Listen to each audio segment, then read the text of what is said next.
గుడి దగ్గర జరిగినటువంటి ఇన్సిడెంట్ విషయంలో వేగంగా స్పందించినటువంటి లోకేష్ హైదరాబాద్ నుంచి ప్రత్యేక హెలికాప్టర్లో విమానంలోనో కానీ విశాఖపట్నానికి చేరుకుని అక్కడి నుంచి మళ్ళీ బై రోడ్డు శ్రీకాకుళం దగ్గరికి వెళ్ళి కాశీబొగ్గ ఆలయం దగ్గరికి వెళ్ళి అక్కడ పరిస్థితులన్నింటినీ చూసి ఆ పైన ఆలయానికి ఈ మృతుల కుటుంబాలకి 15 లక్షల రూపాయల పరిహారాన్ని ప్రకటించారు.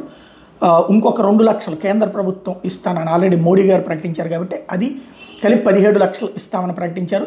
అదే సందర్భంలో క్షతగాత్రుల కుటుంబాలకి అటు కేంద్ర ప్రభుత్వం సాయం ప్రకటించింది, ఇటు రాష్ట్ర ప్రభుత్వం సాయం ప్రకటించింది. మరొక వైపున ఇటు జగన్మోహన్ రెడ్డి 25 లక్షల రూపాయలు డిమాండ్ చేశారు ఒక్కొక్కరికి ఇవ్వాలన్నటువంటి. అది పక్కన పెడితే వేగంగానే చర్యలు తీసుకున్నారు. ఇంకొక వైపున రాష్ట్రంలో ఉన్నటువంటి అన్ని అన్ని ప్రాంతాల్లో ఉన్నటువంటి అధికార యంత్రాంగాలకి ఆదేశాలు ఇచ్చారు. మీ ప్రాంతంలో ఏవే గుళ్ళు కానీ మసీదులు కానీ చర్చిలు కానీ పెద్ద పెద్ద కార్యక్రమాలు ఏం జరుగుతున్నాయో ఎప్పటికప్పుడు ప్రభుత్వాన్ని నివేదించాలా, అలాగే అక్కడ ఇమ్మీడియట్గా దానికి తగినట్టు ఏర్పాట్లు చేసుకోవాలంటూ జిల్లాల అధికార యంత్రాంగాలకి ఆదేశాలు జారీ చేశారు.